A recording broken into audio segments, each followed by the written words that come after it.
It is commonly believed that man will fly directly from the Earth to the moon, but to do this, we would require a vehicle of such gigantic proportions that it would prove an economic impossibility. It would have to develop sufficient speed to penetrate the atmosphere and overcome the Earth's gravity, and having traveled all the way to the moon, it must still have enough fuel to land safely and make the return trip to Earth. Furthermore, in order to give the expedition a margin of safety, we would not use one ship alone, but a minimum of 3. Each rocket ship would be taller than New York City's Empire State Building, almost a quarter-mile high, and weigh about 10 times the tonnage of the Queen Mary, or some 800,000 tons. Wernher von Braun, the father of the Apollo space program, writing in Conquest of the Moon. Dave, that's staggering, isn't it?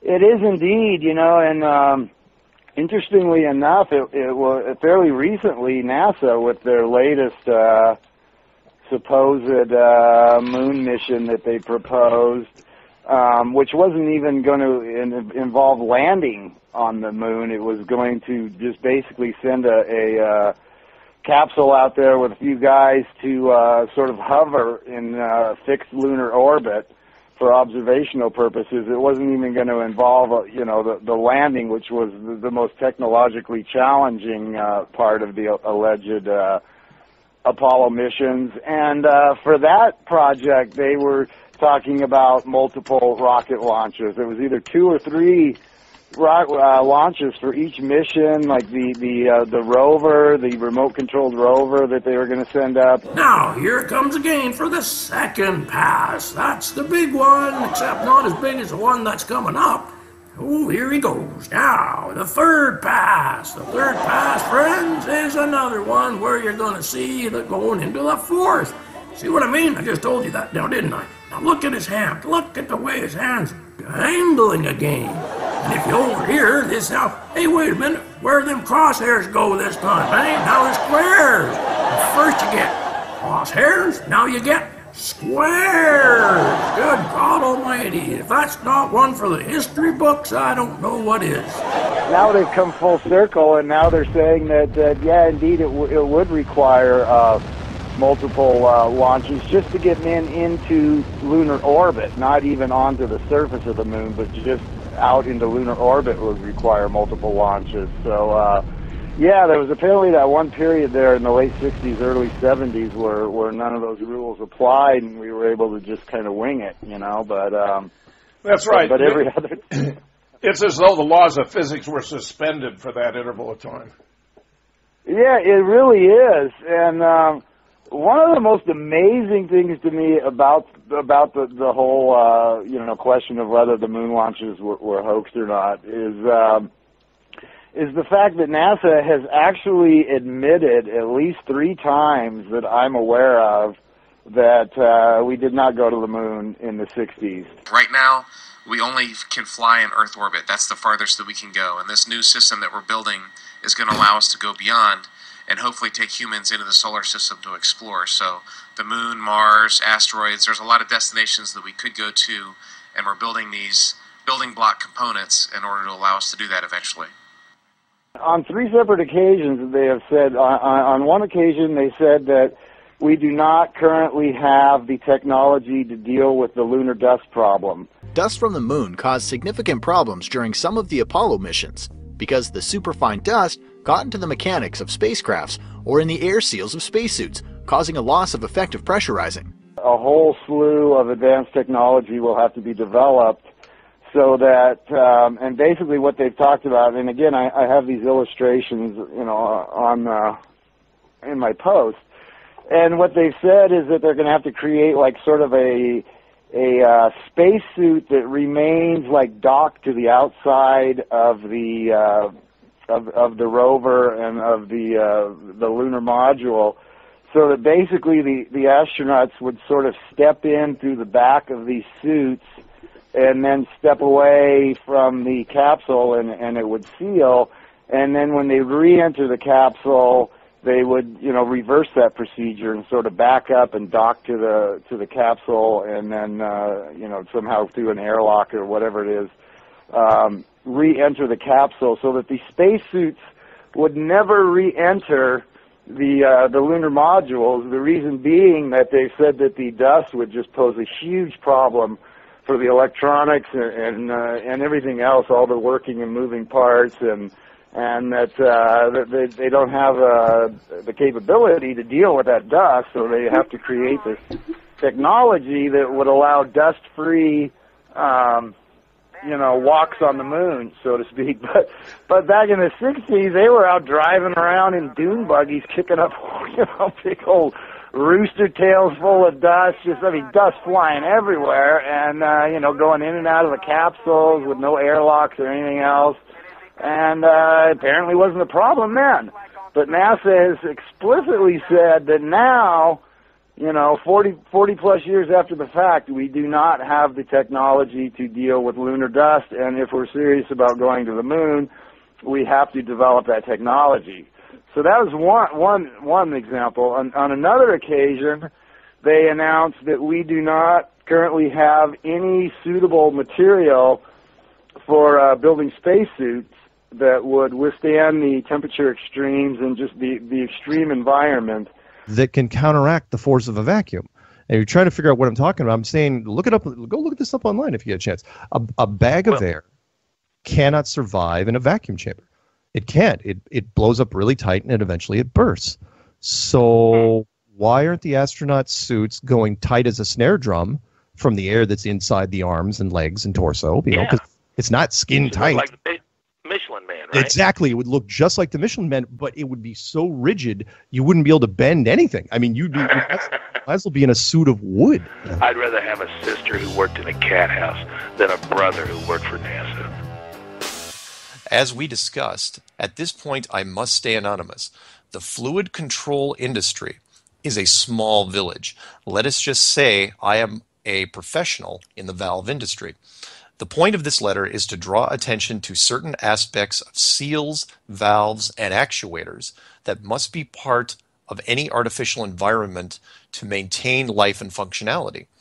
I have no special knowledge of the ISS, but there are principles of fluid and motion control that cannot be ignored. We assume that the ISS has supply systems for water, fuel, air, etc. These systems would all require valves, pumps, and seals at a bare minimum. Without systems to deliver, send, expel, vent, filter, and store these fluids and gases, life on board would be impossible. Tubing, pumps, tanks, and valves would need to be present across all of the living areas to assure, at the least, fresh air. Seals, such as O-rings, would be required throughout the ISS to hold in gases and fluids. Valves would be required to meter these gases and fluids and to maintain proper pressures. Actuators would be required to move devices such as the Canadian arm, hatch openings, etc. Anything that is not moved manually requires an actuator. Any materials currently known, whether natural or synthetic materials, would not hold up, and they would dry out, crack, whatnot, and there's currently no materials that are suitable for building spacesuits that will survive the extreme, conditions on the moon.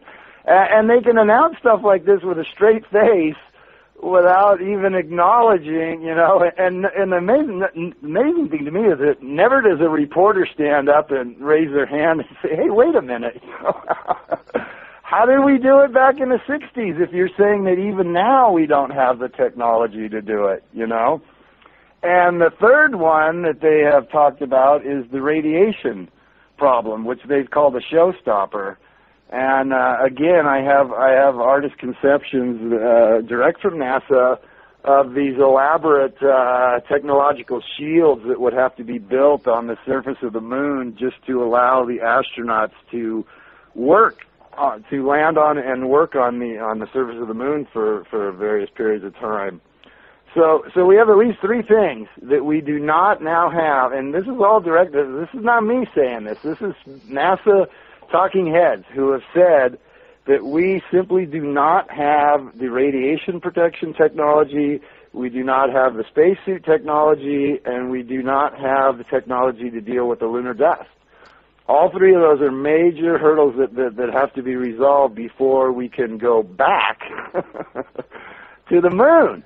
And those are just absolutely startling admissions that, here they are coming out and publicly saying that, no, we don't have the technology to do this. 45 years ago, yes, 45 years ago we had it, but now we don't. And of course, you're being sarcastic when you say that, because they don't insist they did have it then. I mean, they just fake it. And the brain trust that passes for the news media today lets them get away with it. I know, it's amazing. No one questions it. I mean, no one questions the just extreme, lack of logic there in coming out and saying, well, we're going to have to develop all this totally new technology, and I'm thinking, why not just pull out those Saturn V plans? Why don't you just dust off those plans and slap a couple of those things together? Dust them off. Why are we reinventing the wheel when we have a vehicle that not only made it, but it had a perfect safety record, something that we can't even match now. I mean, why in the world would you want to reinvent the wheel when you have technology that performed beautifully? I mean, perfectly. Not a single loss of life, you had the Apollo 13 nonsense, which was all for dramatic effect, but no one died. All those capsules made it back. Perfect safety record. We landed there every time except for the 13, and even they made it to the moon and back. So why do we need to come up with billions and billions of dollars of brand new technology when we have plans, in our files that for equipment that we know for a fact works with 100% reliability? Why? I know, David. It's embarrassing that the American people are so dumb, so dull, so thick-headed that we don't have the ability to see through something as transparent as this. It really is. I mean, I refer to it in my articles as like the adult version of believing in Santa Claus and the Tooth Fairy and the Easter Bunny. Because, I mean, if you really subject it to any kind of critical analysis, it's just as ridiculous. I mean, it really is. And that's a tough pill for a lot of people to swallow. But, facts are facts. And, the more you dissect it, the deeper you dive into it, the more absurd it becomes, really. Yeah, Winston Wu, who's a student of these kinds of absurd claims, has observed that this is the only field in which technology has regressed rather than moved forward. That's true. I mean, yeah, if you look at the field of consumer technology, I mean, 1960, when the first... when the first Apollo, capsule supposedly landed on the moon to great fanfare, a full slate of consumer electronics in your home would have been like a, 13-channel black and white TV, and a big black phone that weighed like 20 pounds, I mean, that was about all. I don't even know if like pocket calculators were being widely marketed at that time. And I mean, it's just, we've just come light years, just absolutely light years in the last 4.5 decades. And in every other, whether it's, automotive technology, whatever it is, any branch of technology that you look at has just advanced so far. The 1960s was like the dark ages, for all intents and purposes, except for in the field of space exploration, in which, we made our most amazing accomplishments that remain to this day the most technologically complex accomplishments that any nation has ever even attempted to pull off, well beyond what we're doing now. And I don't know that the average person even realizes how much more technologically difficult a moon landing is than just putting a space shuttle into low Earth orbit, which is all that we've done for the last 40 years. That's the most we've been able to accomplish. And you know, I think a lot of people kind of have the impression that you know, it's not that big of a jump, you know, but it is. It's huge. I mean, it's just absolutely, you know, it's just light years beyond what we're doing now. Well, I'm just fascinated and stunned at the same time. Reluctant to give up. You know, I mean, it was the greatest technological achievement of the 20th century, right? I mean, it's constantly touted as that. And also, there's the fact that it's such a huge lie, and this, you know, maybe for a lot of people, maybe operates not even on a conscious level, but there's the fact that acknowledging that our government could be capable of pulling off such a huge lie in front of the entire world, and you know, pull the wool over the people's eyes so thoroughly, and you know, acknowledging that then opens the door to, well, you know, if they lied about that, what else have they lied about? Did they lie about the Kennedy assassination? Did they lie about 9/11? Did they lie about Waco? Did they, you know? And once you crack that door open, you know, it's life changing. You know, I mean, it's a life alter your entire perception of the world and how it operates, and you know, what our country's place in it is and whatnot. And that's very difficult. Technology to fake it, anyone who has seen Capricorn 1 realizes how absurd it is to make that claim. Yeah, they didn't really fake it all that well either, you know. All things considered. Yeah, you know, I mean, some of the video footage is kind of comical, really, and the photographs are just absolutely absurd. I mean, the quality of the photographs is well, what's amazing about them is they're so good, you know, and the backgrounds are just as precisely defined as the foreground, which Jay Wiedner pointed out as a sign of using front screen projection, that they were all faked. And, of course, Jack White, who's a legendary photo analyst who's now deceased, had done a massive studies of the moon landing, found all kinds of anomalies. You have rovers, but there are no tracks that show how they got to the position they're in. You have light that is from two different sources. You have all kinds of things like this there. And so that's the very first of that list of 9, the work on the Apollo moon photographs.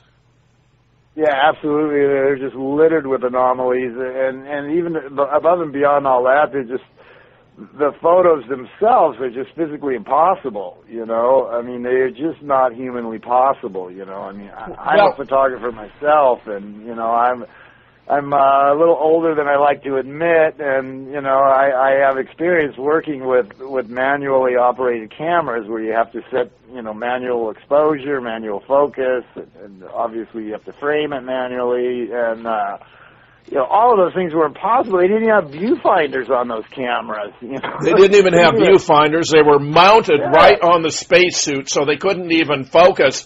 And would you believe, nevertheless, Dave, every one of those photographs is perfectly framed?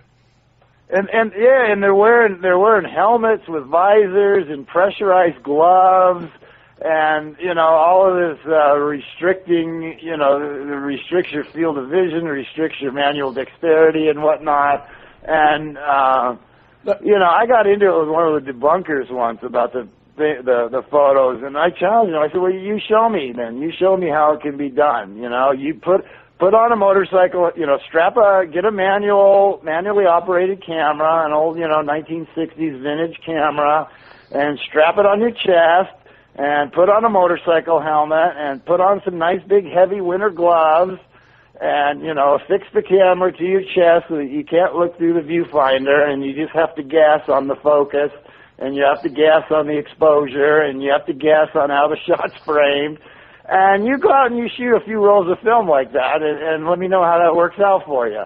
You know, because I guarantee you what you're going to get is a bunch of garbage, a bunch of completely unusable, unfocused, poorly framed, poorly exposed. Worse than that, Dave, the cosmic rays would make havoc with a photographic plate. I mean, you couldn't get any photographs up there. And then the extreme variation, you know, between light and dark, 250 above to 250 below, it's just ridiculous. That's one of the points NASA was making now to explain why we can't get there. We can't go now because the spacesuits couldn't handle the difference in the temperatures. Well, imagine the cameras.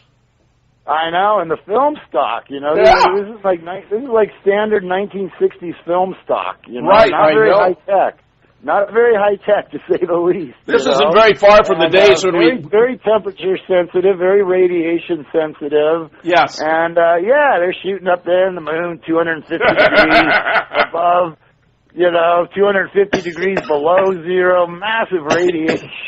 It's incredible, Dave, and there are people out there who still believe we went to the moon. I know, it's astonishing. But you know, what can I say? 20 years ago, I would have laughed at this radio show. These people are crazy, you know. How could you pull off something like that and keep it secret for so long? And you know, but you know, if you really look at it. It's really irrefutable. I mean, it's impossible to believe in it. The deeper you dig into it, it just becomes intellectually impossible to accept.